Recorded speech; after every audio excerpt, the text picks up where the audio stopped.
오늘 설교 제목은 거룩이 행복보다 우선입니다 라고 잡아왔습니다. 뭐보다 우선이라고요? 거룩이 행복보다. 여러분, 우리는 교회를 다니고 예수님을 믿으면서 무엇을 바라죠? 우리 마음의 소망이 무엇입니까? 행복해지고 싶은 거 아니에요? 좀 고개를 좀 끄덕여 보시기 바랍니다. 부부관계가 더 돈독해졌으면 좋겠어요. 우리 자녀들이 참 무럭무럭 잘 크면 좋겠습니다. 인생의 의미를 발견하고 내 마음이 좀 평안을 얻었으면 좋겠어요. 그래서 오늘 나오신 거 아니에요? 예, 오늘 주님이 여러분의 기대와 소망에 응답해 주시기를 축원합니다. 우리 하나님은 하늘 아버지이시기 때문에 우리가 잘되고 복된 삶을 살고 행복하기를 원하십니다. 그런데 순서가 있어요. 하나님께서 우리에게 행복한 삶을 선물해 주시기 전에 먼저 짚고 넘어가야 되는 것이 있습니다. 하나님은 뭘 더 우선시 하신다고요? 우리의 거룩한 삶, 이것을 더 우선시 하십니다. 우리 앞뒤좌우로 한번 인사해 보겠습니다. 거룩해지면 행복해질 수 있습니다.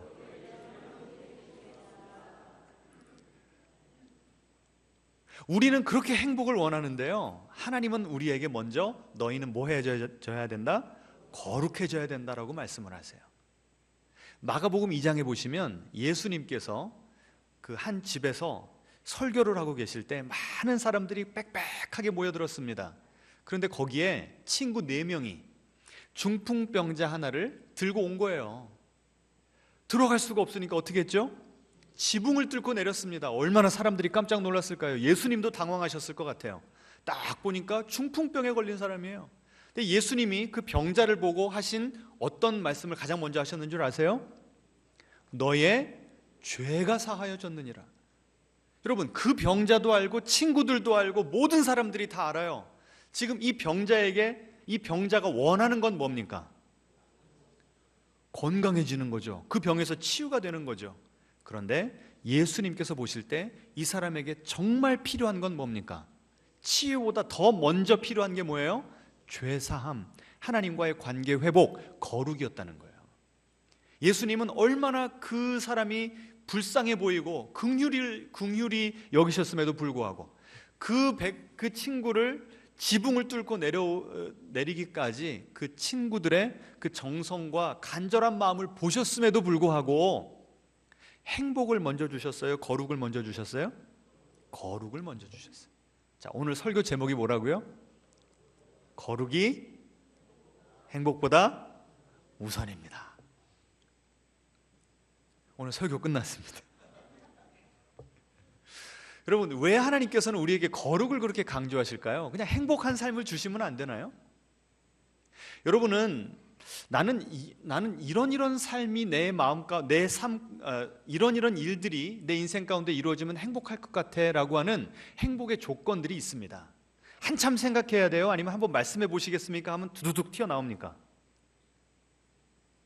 예? 튀어나오죠. 왜요? 늘 생각하고 있으니까. 근데 문제는요, 하나님께서 그 소원들을 내일 아침에 다 들어주신다고 칩시다. 와이프도 그냥 새로운 농담입니다. 하나님이 모든 소원을 내일 아침에 다 들어주셨어요. 그럼 정말 행복할까요? 그리고 얼마 동안 행복할까요? 그 행복에 다다르면 거기에 온전히 만족하지 못하고 어떨까요? 또 다른 무언가를 원하는 것이 우리의 마음입니다. 따라서 나는 내 인생에 무엇이 필요한지를 내가 잘 알아, 내가 가장 잘 알아. 이거 참입니까? 거짓입니까? 거짓이에요. 누가 가장 잘 아세요? 하나님이 가장 잘 아세요. 그렇기 때문에 우리에게 행복한 삶을 허락하시기 전에 먼저 우리에게 거룩을 주시고 거룩한 삶을 훈련시키시는 줄 믿으시기 바랍니다. 이것이 바로 성경 전체의 교훈이고 이것이 바로 레위기서의 주된 메시지입니다. 제가 이번 주에 서점 가서요, 이 레리 크랩이라고 하는 그 목사님이 쓰신 하나님의 러브레터라고 하는 책을 봤습니다. 이 책은 뭐냐면요, 이 성경책 66권 각 권이 하나님께서 우리에게 주신 연애 편지라는 거예요. 그래서 하나님의 입장에서 야, 내가 창세기를 너희에게 왜 줬냐면 말이지, 레위기서는 왜 줬냐면 말이지 하고 하나님께서 우리에게 편지를 쓰는 식으로 66권 책을 그렇게 소개해 놓은 그런 책입니다. 참 이 발상이 프레시하지 않습니까? 그래서 제가 그 책을 좀 여러분에게 읽어드리겠습니다. 레위기에 대해서 하나님께서 어떤 연애 편지를 쓰셨는지 잘 들어보시기 바랍니다. 너는 나더러 문제를 해결해 달라고 하지만 정작 너의 가장 심각한 문제를 모른다. 그 문제가 다른 모든 문제의 원인인데도 말이다.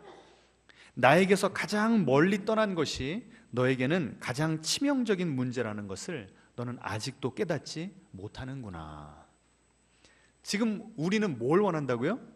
행복을 원하는데, 그런데 하나님께서 보시기에 우리의 인생의 가장 큰 문제는 뭐라고 그러는 거예요? 우리가 하나님으로부터 멀리 떨어져 있는 것. 너는 인생이 내 뜻대로 돌아가기만 하면 우리 사이에도 문제가 없다고 생각하지. 그리고 내가 그 일에 협조해 주기를 기대한다. 하지만 레위기를 읽으면서 주목해야 할 사실이 있다. 나와의 관계야말로 항상 중요한 문제이며 그것이 어떤 관심사보다 중요하다는 것이다. 너무나 많은 사람들이 이 점을 놓치곤 한단다. 자기에게 필요한 것들을 먼저 정해놓고, 잘 들어보세요, 자기에게 필요한 것들을 먼저 정해놓고 나는 그들의 거룩함보다 그들을 만족시키고 기분 좋게 해주는 데 관심이 있는 하나님이라고 생각하는 것이다. 그러니까 우리가 바라는 하나님은 어떤 하나님이에요? 하나님, 내가 바라는 행복의 조건들은 이런 것들입니다 라고 하나님께 아뢰는 거죠.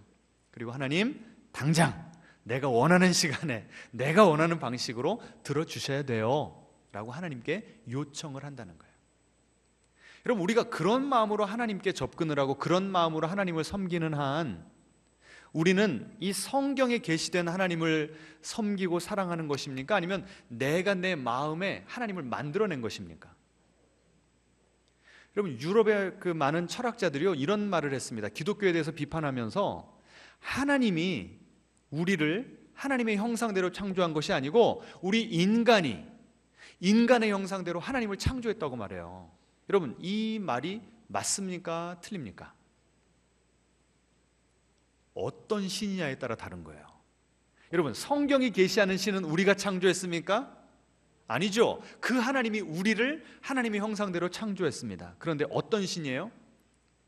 내 소원대로 움직여 주시고 내 기도대로 응답해 주셔야 되고 거룩보다 행복을 우선시하는 그 하나님이 계셔야 되고 그 하나님이 나에게 복을 주셔야 돼 라고 한다면 그때의 하나님은 누가 만든 하나님이에요? 내가 만든 하나님이죠.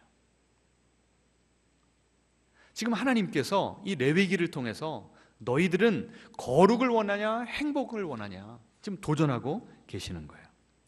근데 하나님께서 또 이렇게 말씀하십니다. 계속해서 레리 크랩 목사님이 이렇게 썼어요. 하지만 나는 그들을 그리고 너를 사랑하기 때문에 나를 1순위에 놓고 나 중심으로 인생이 돌아가도록 만들었다. 그 외의 모든 것, 너의 부부관계, 예금, 잔고, 자존감, 건강, 이 모든 것들은 2순위다. 1순위, 즉 나와의 관계를 내 인생의 첫 자리에 놓을 때 비로소 나머지 모든 2순위들을 누릴 수 있을 것이다. 어때요? 참 이 레위기서의 이 핵심, 하나님께서 레위기서를 쓰신 이 본심, 진심을 이렇게 잘 표현해낼 수가 없는 거죠. 자, 그래서 오늘은요, 좀 부담스럽지만 이 거룩에 대한 이야기를 좀 해보고자 원합니다. 왜 그래요? 하나님께서 우리를 사랑하시기 때문에 정말 행복한 삶을 주시기 위해서는 먼저 뭘 훈련시키신다고요? 거룩한 삶을. 우리는요, 이 거룩을 그렇게 부담스러워하고 힘들어합니다. 그래서 이 출애굽기 32장에 보시면요, 모세가 시내산에 올라가서 율법을 받는 그 사이에 이스라엘 백성들이 마음이 불안해집니다. 그래서 아론을 설득해가지고 뭘 만들어내죠? 금송아지를 만들어내요. 그래가지고 뭐라고 얘기하냐면 이 금송아지가 우리를 애굽에서 구해냈다, 우리의 신이다, 이렇게 말합니다. 한번 생각해 보세요. 왜 하필 금으로 만든 신상일까요? 예? 블링블링 뭐예요? 우리의 마음의 그 욕망이 신상에 그대로 투영이 된 거죠. 게다가 제가 이번 설교 준비하면서 처음 했던 질문인데요, 하필이면 이 황금 소를 만들면 좋지 왜 송아지를 만들었을까라는 생각을 해봤습니다. 왜 그랬을 것 같아요? 그 몇 장 전에 가보시면 이스라엘 백성들이 하나님이 제대로 된 하나님의 임재를 나타내셨거든요. 지진으로 땅을 흔드시고 막 천둥 번개가 치고 하니까 백성들이 벌벌벌 떠는 거예요. 그래서 모세에게 이제부터는 우리한테 하나님께서 직접 나타나게 하지 말고 모세 당신만 하나님 만나고 와서 우리에게 그 말을 전해달라고, 무서워서 못 살겠다고, 이런 말이 나옵니다. 이 이스라엘 백성에게는 여전히 하나님이 어떤 존재예요? 두렵고 떨리는 존재죠. 부담스러운 존재예요. 그래서 그 하나님을 어떤 형상으로 만들어 버린 거예요? 황소가 아니라 송아지로 만들어 버린 거예요. 왜요? 내가 부담 없이 접근할 수 있고 언제든지 내가 잡고 흔들 수 있는 신을 원했다는 거죠. 이게 우리 이 타락한 마음의 이 본성이에요. 그래서 하나님께서는 우리에게 이렇게 말씀하십니다. 첫 번째 PPT 보여주시면요, 같이 한번 읽어볼까요? 너희는 거룩할지어다. 나는 너희를 거룩하게 하는 여호와이니라. 이 레위기 핵심 구절이고요, 오늘 이 설교의 이 제대로 된 구조가 딱 이 두 구조입니다. 보세요. 하나님께서 우리에게 명령하세요. 너희는 거룩하게 살아야 돼. 그런데 그 말만 하면요, 우리가 그렇게 거룩하게 살 능력이 있습니까? 없습니까? 예? 여러분 지난 한 주간 정말 어떻게 사셨어요? 하나님 앞에 여러분의 인생 24시간만 그리고 주 7일을 다 펼쳐 보이면 정말 하나님 앞에 떳떳하게 보여드릴 수 있습니까? 아니죠. 그래서 하나님께서는 그 다음 구절에 뭐라고 말씀하세요? 나는 너희가 그렇게 살 수 없을 걸 알기 때문에 너희를 거룩하게 내가 만들어주겠다 약속하신 거예요. 자, 그럼 우리가 거룩하게 사는 것은 내 노력입니까? 하나님의 은혜입니까? 하나님의 은혜요? 너희는 거룩하라 명령하셨잖아요. 인간의 노력이요? 내가 너희를 거룩하게 하리라 약속하셨잖아요. 뭡니까? 둘 다죠. 내가 거룩한 삶을 사는 그 비결은 뭐예요? 하나님께서 먼저 우리에게 거룩하게 살도록 은혜를 베푸시고, 그리고 그 은혜에 반응하여서 우리도 거룩하게 살아가면 되는 겁니다. 아멘. 참 말은 쉽죠. 자, 그래서 지금부터 첫 번째 파트에서는요, 하나님께서 우리를 거룩하게 하기 위해서 어떤 일을 행하셨는가를 살펴볼 것이고, 두 번째는 그 은혜에 힘입어서 하나님께서 우리에게 바라시는 이 거룩한 삶을 어떻게 살아낼 것인가, 그 모습이 어떠한가를 살펴보도록 하겠습니다. 자, 이 이스라엘 백성 조금만 놔두면 우상 만들어버리고 자기네들이 원하는 신을 섬기는 이 이스라엘 백성들을 어떻게 거룩하게 하는가 한번 보여주시겠습니까? 가장 먼저 하나님께서는 성막을 지으라고 하셨어요. 우리가 레위기를 제대로 이해하려면 그 흐름을 출애굽기부터 가야 되는 겁니다. 하나님이 내가 너희와 만나고 싶다, 그래서 이 성막을 지어주셨는데, 성막에는 이 두 가지 이 히브리어가 있습니다. 첫 번째는 미슈칸이라고 하는 단어가 있는데, 이건 뭐냐면 텐트를 치다예요. 텐트를 치다. 하나님께서 여러분의 인생 가운데, 여러분의 가정 가운데, 여러분의 마음 가운데 텐트를 치시겠대요. 무슨 뜻입니까? 손님으로 오시겠다는 게 아니라 아예 우리 집에 들어와 사시겠다는 거예요. 여러분 이거 굿뉴스입니까? 배드뉴스입니까? 정말요? 얼마나 부담스러워지는데요? 하나님이요, 텐트 안에 거하신대요. 텐트를 치고. 이스라엘 백성들이 계속해서 텐트를 쳤다가 걷었다가 하면서 옮겨 다녔잖아요. 하나님이 거기 다 따라다니신대요. 앞뒤자로 인사하겠습니다. 하나님이 우리를 따라다니신답니다. 왜요? 왜요? 우리랑 같이 있고 싶으셔서. 우리가 뭐가 좋으시다고. 두 번째로 오른쪽 보시면 오헬 모에드라고 하는 히브리어인데요, 이건 뭐냐면 텐트 오브 미팅, 만남의 장소라는 거예요. 하나님께서 우리 가운데 따라다니시면서 우리를 놓지를 않으신대요. 왜요? 뭐 하시려고? 우리를 만나 주시려고, 우리랑 교제를 나누시려고. 이 죄인 된 우리가요, 하나님과 계속 만나고 하나님과 동행을 하잖아요.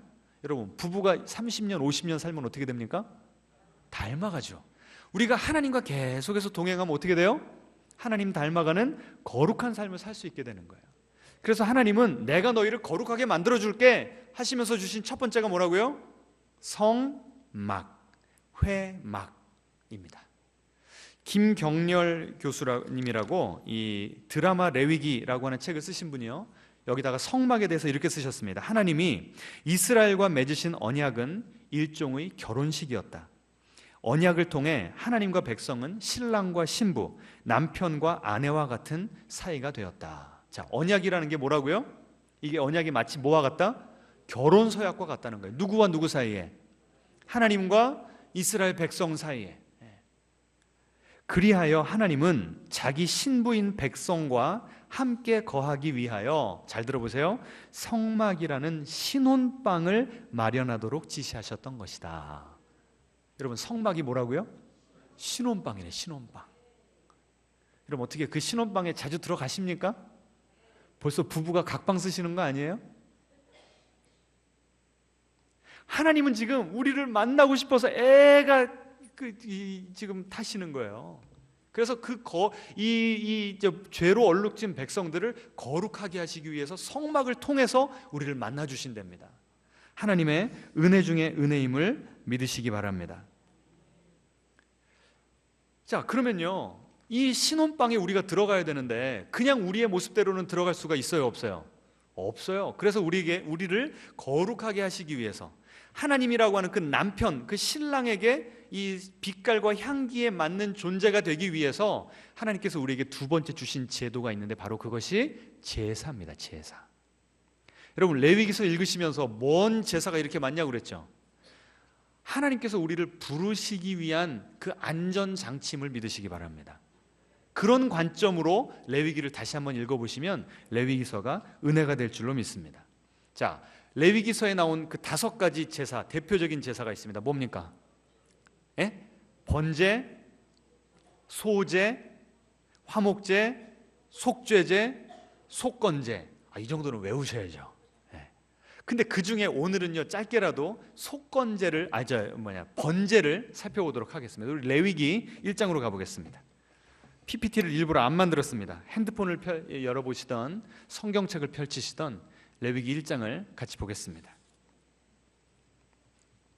우리의 그 예배드리는 모습, 거룩한 삶을 하나님께서 이렇게 규정을 해놓으셨습니다. 자, 레위기서 1장 2절부터 같이 읽습니다. 시작. 이스라엘 자손에게 말하여 이르라. 너희 중에 누구든지 여호와께 예물을 드리려거든 가축 중에서 소나 양으로 예물을 드릴지니라. 그 예물이 소의 번제이면 흠없는 수컷으로 회막 문에서 여호와 앞에 기쁘게 받으시도록 드릴지니라. 아멘. 자, 가장 먼저 뭐가 없어야 된대요? 우리가 하나님께 나와서 하나님이 우리를 거룩하게 해주시는 그 은혜를 받으려면 이 제물을 가지고 나와야 되는데 그 제물이 어때야 된대요? 흠이 없어야 된대요. 자, 생각해 보십시다. 내가 성막에 지금 제물을 가지고 왔어요. 그런데 딱 성막 앞에서 보니까 이 제물이 발을 한쪽을 저네요. 피부병이 있네요. 그럼 하나님께 바칠 수 있어요, 없어요? 없죠. 낭패죠. 다시 집에 가서 다른 동물 가지고 와야 되지 않겠습니까? 무슨 말입니까?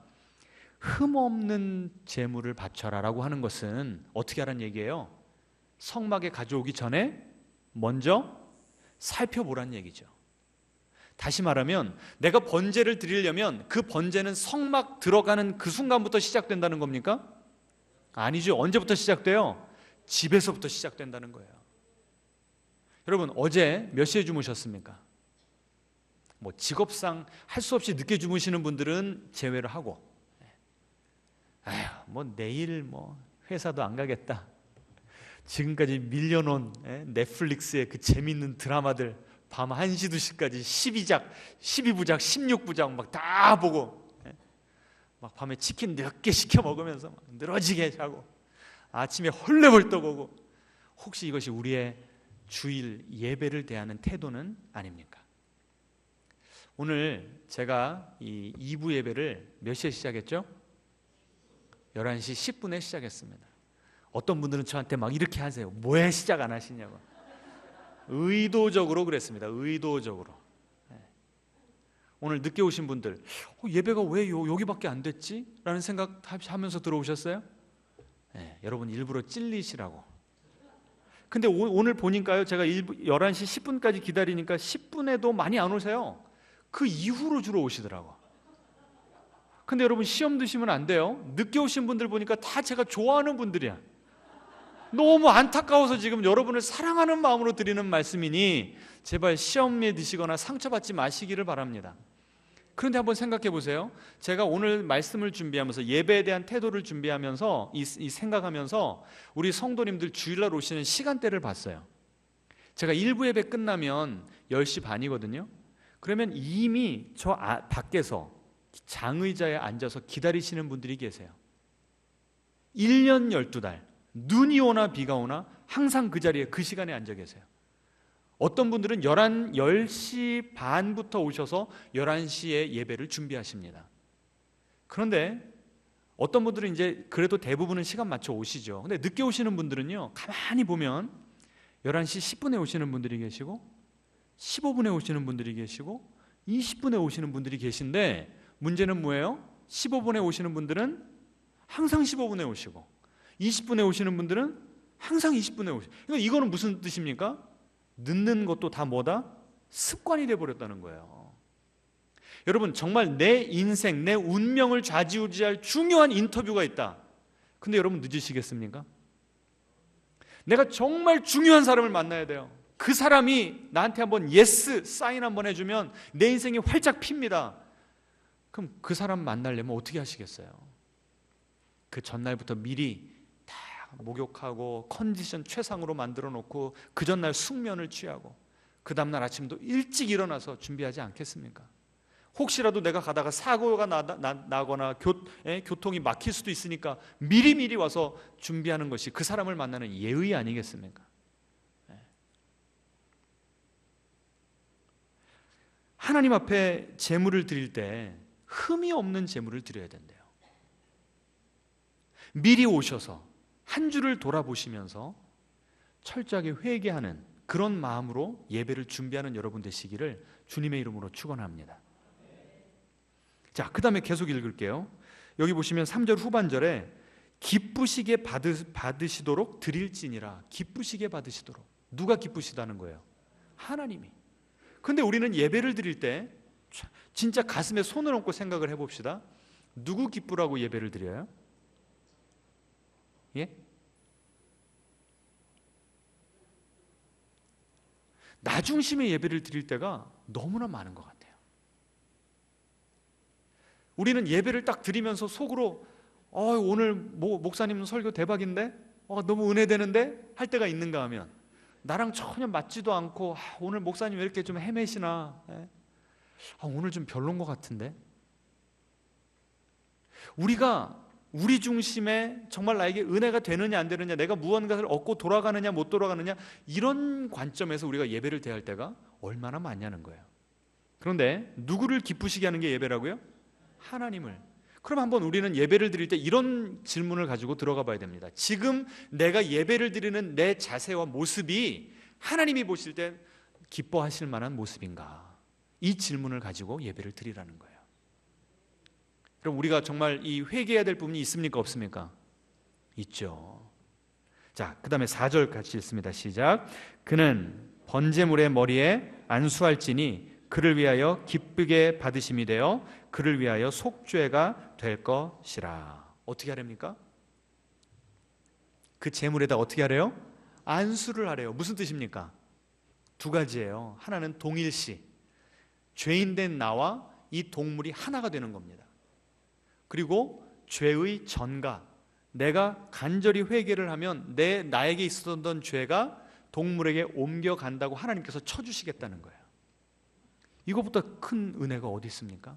자, 그 다음에요 5절 같이 읽습니다. 시작. 그는 여호와 앞에서 그 수송아지를 잡을 것이요. 어떻게 한다고요? 누가 잡으래요? 제사장이 잡는 거예요? 내가 잡는 거예요? 많은 분들은 제사장이 잡는다고 생각하십니다. 그러면 제사장이 3D 업종이 됩니다. 제사장이 너무 힘들죠. 누가 잡으라고요? 내가 내가 잡은 것을 아론의 자손 제사장들이 피를 뿌리게 된다는 거예요. 여러분, 한번 그 장면을 상상만 해도 너무 무섭지 않습니까? 내가 내 손에 칼을 잡고 내가 예를 들어서 양 한 마리를 가지고 왔어요. 그럼 어떻게 해야 됩니까? 찔러야 돼요. 그 양이 고통스럽게 피 흘리며 죽어가는 모습을 내가 봐야 되는 거죠. 그 다음에 그 뒤에 보면 뭐라고 나옵니까? 6절 보시면 가죽을 벗기고 각을 떠야 된다. 9절에 보시면 내장을 물로 씻어야 된다. 이 모든 과정을 다 누가 해야 된대요? 내가 해야 된대요. 그 다음 그 PPT 보여주시면요, 어느 순간부터 우리는 예배를 드리는 것이 아니라 뭐가 되어버렸어요? 예배를 보는 것이 되어버렸습니다. 그래서 어떤 예배당이 시설이 더 좋고 음향 시스템이 빵빵하고 냉난방이 잘 되고 이런 것들이 예배를 드리는데 큰 교회를 고르는데 기준이 되어버린 그런 시대를 우리가 살아가고 있어요. 예배는 어떤 시간이라고요? 그 재물을 잡아서 죽이는 시간이래요. 내가 직접 가죽을 벗기고 각을 뜨면 뭐가 튈까요? 피가 튀고 그 내장을 다 끄집어내면 얼마나 그 역겨운 냄새가 나는데 그걸 내가 다 뒤집어 쓰면서 그 재물을 준비하는 것이, 그것이 바로 예배래요. 그 다음 페이지요. 그래서 예배는 어떤 시간입니까? 예배는 어떤 시간이에요? 내가 죽는 시간입니다. 지금 우리는 더 이상 이렇게 예배를 드리지 않습니다. 이렇게 제물을 바치지 않습니다. 하지만 이것을 항상 머릿속에 그리면서 예배를 드려야 될 줄로 믿습니다. 그러면 이 구약 시대에는 양을 잡고 소를 잡아 죽였는데 지금 이 시대는 우리는 뭘 잡아야 돼요? 뭘 잡아야 돼요? 앞뒤자로 인사하겠습니다. 우리가 제물입니다.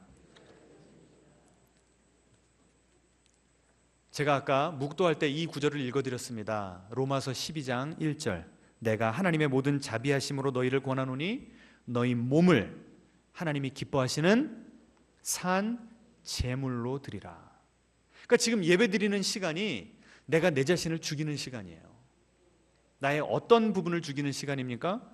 여전히 하나님의 다스림을 거부하고 거룩함보다 뭘 원하는? 행복을 원하는, 그래서 성경에 계시된 하나님이 아니라 내가 믿고 싶은 하나님을 믿고자 하는 그 욕망을 칼로 찔러서 죽이는, 각을 뜨는 그 시간이 바로 예배라.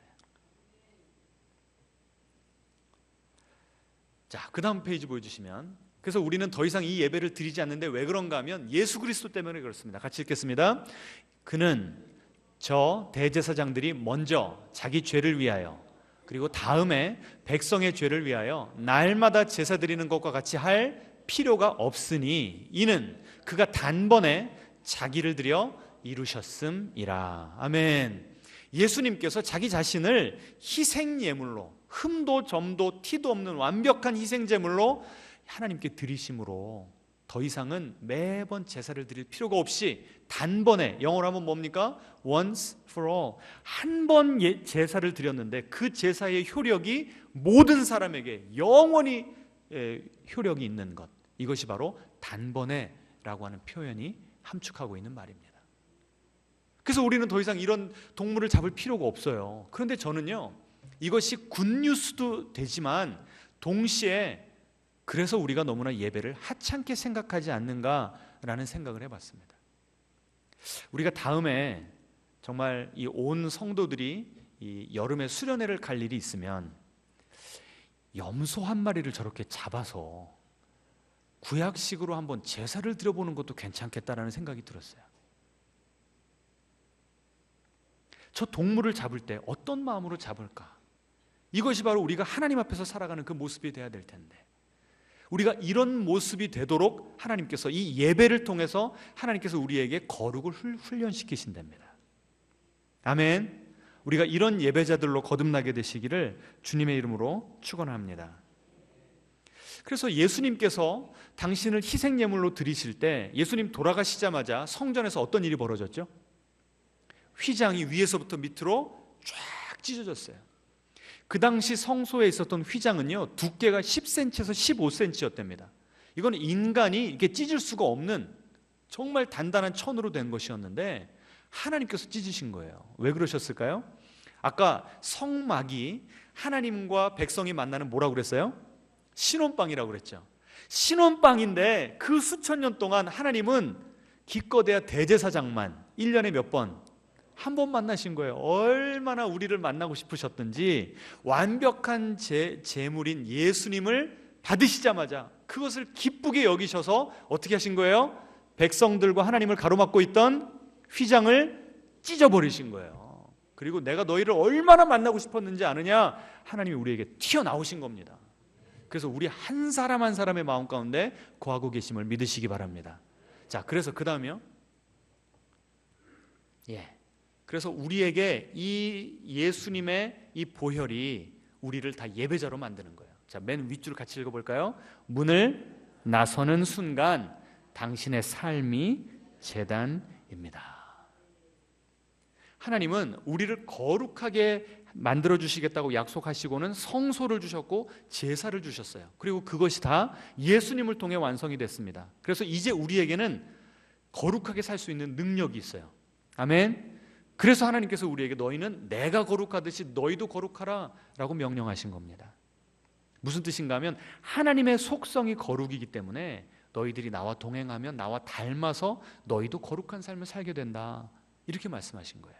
근데 여러분, 거룩 그러면 구체적인 느낌이 드세요? 추상적인 느낌이 드세요? 추상적이죠. 그래서 레위기를 읽어야 되는 거예요. 여러분, 레위기 읽어보시면 후반부터 어떤 내용들이 나오죠?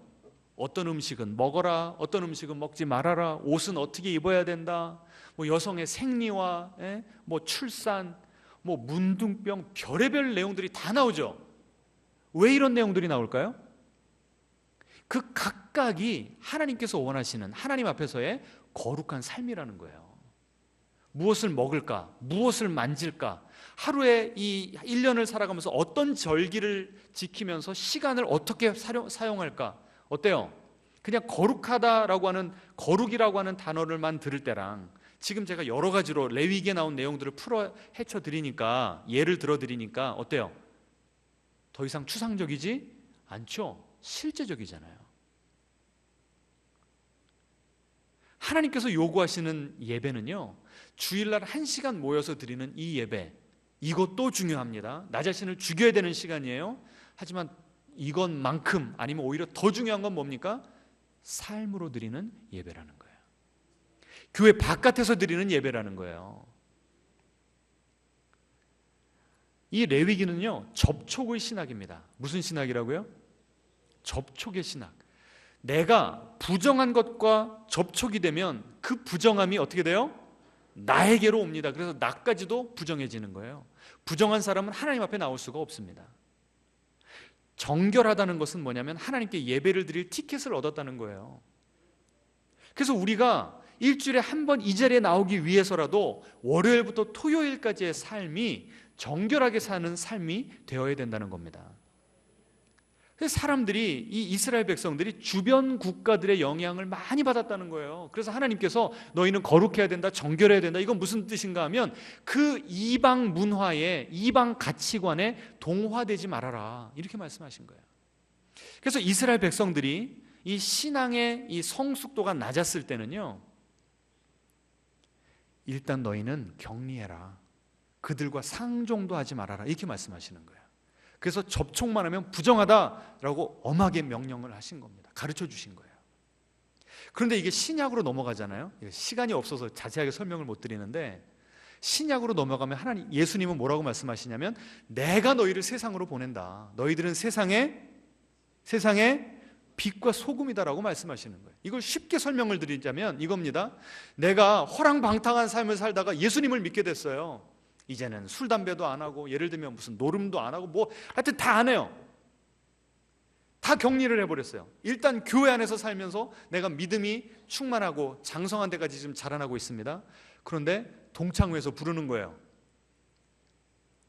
무조건 내가 아직 미숙한데 동창회 따라가면 어떻게 될 수 있죠?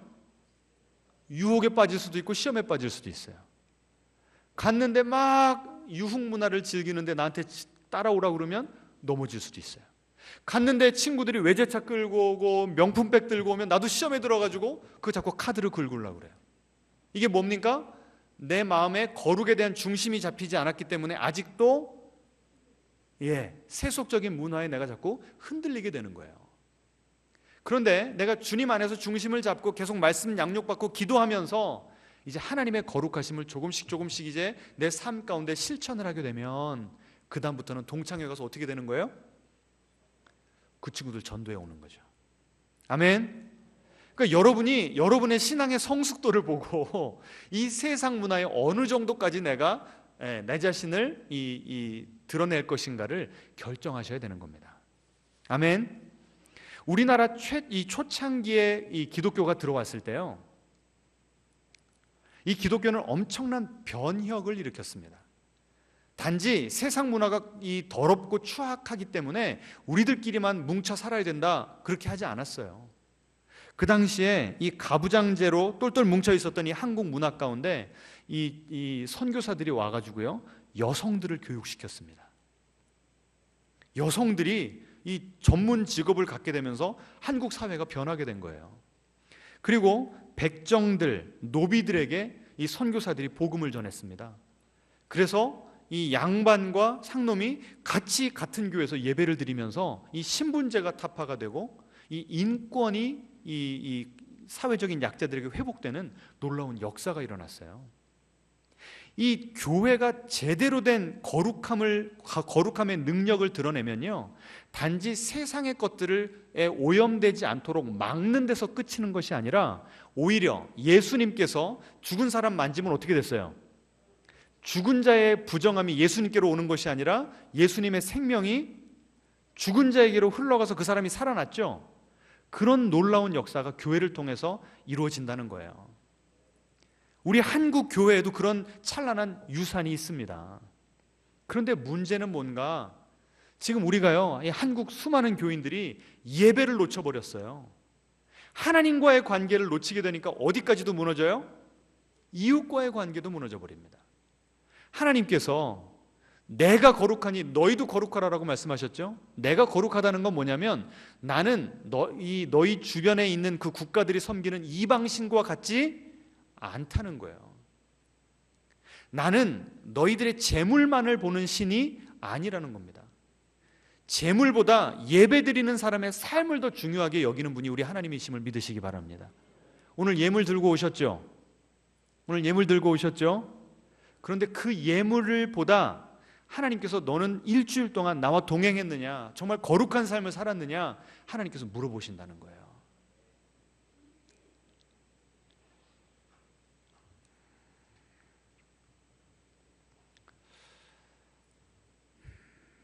제가 최근에 국회의원 3선 의원을 지낸 한 여성 정치인이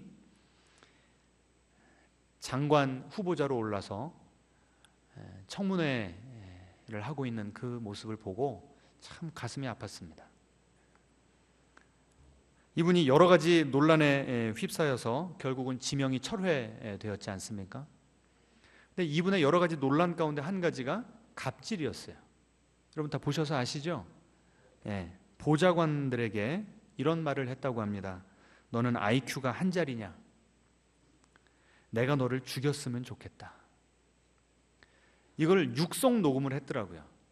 물론 악의적인 편집이다 이런 이야기도 있지만 보좌관들이 오죽 많이 당했으면 이걸 녹음을 했을까 싶더라고요.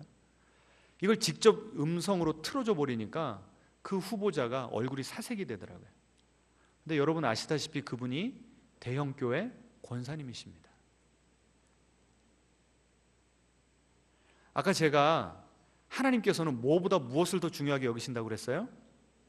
우리의 행복보다 거룩을 더 중요하게 여기신다고 그랬죠? 근데 한국 교회가 이걸 놓친 거예요. 그저 성도님들 많이 끌어모으고 싶어서, 그저 성도님들 오면 행복하게 해주고 듣기 좋은 말 해주느라고 거룩에 대한 강조를 완전히 없애버렸던 겁니다.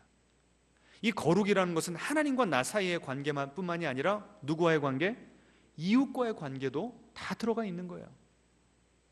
레위기서 후반으로 가보시면 우리가 삶에서 다른 이웃과의 어떻게 관계를 맺어야 되는가가 구체적으로 나옵니다. 농사 짓는 사람들은 어떻게 이 사회적인 약자를 배려하라고 가르치죠? 추수할 때 이삭을 줍지 말라고 그래요. 재판하는 사람은 어떻게 이 사회를 섬기는 거룩한 이 직분을 감당할 수 있다고 그러죠?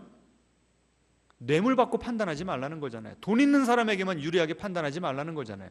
이 하나하나가 다 거룩에 대한 이 구체적인 표현들입니다. 근데 그 중에 이 성경 전체를 흐르는 사상이 뭐냐면, 따라해 보겠습니다. 하나님은 약자의 편입니다. 나 스스로는 나를 변호하고 억울함을 누구에게 토로할 사람이 없는 그런 사람들에게 하나님께서는 가셔서 그들을 변호해 주시는 분이라는 거예요.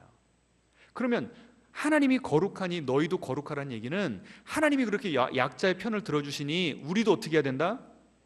우리도 그들을 섬기고 그들을 아끼고 변호하는 그런 사명을 감당해야 된다는 거예요. 그런데 한국 교회는 축복받아라, 축복받아라. 교회 잘 다니고 예배 안 빠지고 11조 바치면 무조건 복 받는다. 거기까지만 가르쳤다니까요, 목사님들이. 우리가 사회에서 직장인으로서, 사업가로서, 정치인으로서 어떻게 사는 것이 하나님 앞에서 거룩한 삶을 사는지를 가르치지를 않았어요. 이 탑에 있는 분들만 그런 것이 아닙니다. 제가 이 페이스북에서 팔로우하는 어떤 목사님 한 분이요, 성도님들에게 들은 이야기를 쭉 써놓은 내용을 제가 읽어봤습니다. 한 성도님이 아파트 경비원을 하시는데 가을에 보통은 왜 낙엽이 많이 떨어지잖아요. 그러니까 요새는 기계로 우웅 하는 그 기계로 한꺼번에 모아다가 청소하지 않습니까? 근데 12층에 사는 어떤 분이 이제 얘기를 한 거예요. 시끄럽고 그거 할 때마다 먼지 난다고. 12층에 있는데도 그 먼지가 느껴지는지 모르겠어요. 그래서 낙엽이 떨어질 때마다 빗자루로 쓸어 담으라고 명령을 했답니다. 그런데 알고 보니 그 집 딱 문 앞에 가보니까 그 동네에서 가장 큰 교회가 딱 붙어 있더래요. 여러분, 속으로 야, 나 교회 떼야 되겠네 생각하지 마시고 삶을 변화시키시기를 바랍니다. 또 어떤 경찰관은요, 이거 페북에 이 목사님이 쓰신 거예요. 어떤 경찰관이 이 교회 교인인데 가정폭력 신고를 받고 가면 10중 8구 그 집에 십자가가 걸려 있대요. 그래서 이분은 그런 출동을 갈 때마다 기도를 한답니다. 하나님, 오늘은 제발 그 집에서 십자가를 보지 않게 해주십시오. 여러분, 이게 뭐예요? 이게 뭐냐고요? 저 위에 있는 분들부터 저 밑에 있는 분들, 우리 모두 한국 크리스찬들의 민낯입니다. 그분이, 이게 목사님이 이렇게 쓰셨어요. 교회가 사람을 변화시키지 못했습니다. 교회가 세상을 바꾸지 못했습니다. 자기 교인들이 갑의 지위를 갖게 해달라고 교회가 하나님께 애원했기 때문입니다. 그것이 하나님의 축복이라고 가르쳤기 때문입니다. 지금까지 한국 교회가 뭐보다 뭐를 우선시 여겼어요? 거룩보다 행복을 우선시 여겼기 때문에 이런 결과가 나온 것입니다. 여러분, 우리 회개해야 됩니다. 자, 마지막 그 PPT 보여주세요. 레위기서 같이 한번 읽겠습니다. 시작. 너희는 나의 모든 규례와 법도를 지켜 행하라. 그리하여야 내가 너희를 인도하여 거주하게 하는 땅이 너희를 토하지 아니하리라. 여기 참 성경에 독특한 표현이 나옵니다. 하나님께서 이스라엘 백성들을 가나안으로 인도하시겠대요. 그런데 그 땅, 약속의 땅, 축복의 땅이 하나님의 백성들을 어떻게 할 수도 있대요? 토해낼 수가 있대요. 여러분, 어떨 때 토하죠? 속이 거북하고 역겨울 때 토하죠. 하나님의 언약 백성들이 하나님이 거룩한 만큼 우리가 그렇게 거룩하게 살지 못하면 하나님께서 우리에게 축복으로 주신 그 땅을 우리가 잃어버릴 수도 있다는 거예요. 하나님의 엄중한 명령이고 경고인 줄 믿으시기 바랍니다. 따라해 보겠습니다. 하나님은 임대인이시고 나는 임차인입니다. 그래서 레위기에 나온 내용들은 뭘까요? 하나님과 우리 사이에 뭐 한 거예요? 우리가 그 하나님의 집에 입주할 때 계약서 쓴 거예요. 여러분은 지금 그 계약서 내용들을 잘 지키면서 살아가고 계십니까? 아니면 하나님이 여러분을 보시면서 경고 한 번, 경고 두 번 지금 쌓여가고 있습니까? 우리가 앞으로 살펴보겠지만 하나님께서 이스라엘 백성들에게 그 땅을 차지하게 하실 때 그 땅은 이미 원주민들이 있었어요. 그런데 왜 하나님께서 그 원주민들을 쫓아내셨죠? 이스라엘 백성들을 편애하셔서 그랬습니까? 아니에요. 그 땅에서 그 사람들이 살아가던 그 짓거리들, 그 모습들이 하나님 보시기에 가증해서 그 땅이 그들을 토해냈다고 그렇게 나온 겁니다. 그래서 이스라엘 백성들도 하나님께서 주신 그 땅에서 거룩하게 살지 못했을 때 아수르에 의해서, 바벨론에 의해서 그 터전을 다 뺏기는, 그것을 우리는 이제 앞으로 계속 역사서를 공부하면서 다시 한번 우리가 살펴보게 될 것입니다. 자, 오늘 제가 여러분에게 종이를 나눠드렸습니다. 다 좀 열어서 보시겠습니까? 거기 여러 가지 항목들이 나와 있는데요, 이 각각에 대해서 나는 지금 예배자로서, 혹시 못 받으신 분들은 손을 들어주시면 드리겠습니다. 나는 예배자로서 이 교회 안에서 예배드리는 나의 모습은 어떤가? 그리고 이 교회 밖에 이 삶의 터전에서 나는 하나님의 거룩한 백성으로 살아가고 있는가? 아까 번제라고 했는데, 번제라는 것은 그 제물을 하나도 남기지 않고 가죽만 벗겨서 온전히 다 태워서 드리는 겁니다. 지금 내 인생 가운데, 내 마음 가운데 하나님께 온전히 태워드려야 되는, 하나님의 말씀의 칼로 죽여서 온전히 태워드려야 되는 부분은 어떤 부분인가? 솔직하게 써볼 수 있는 시간 드리도록 하겠습니다.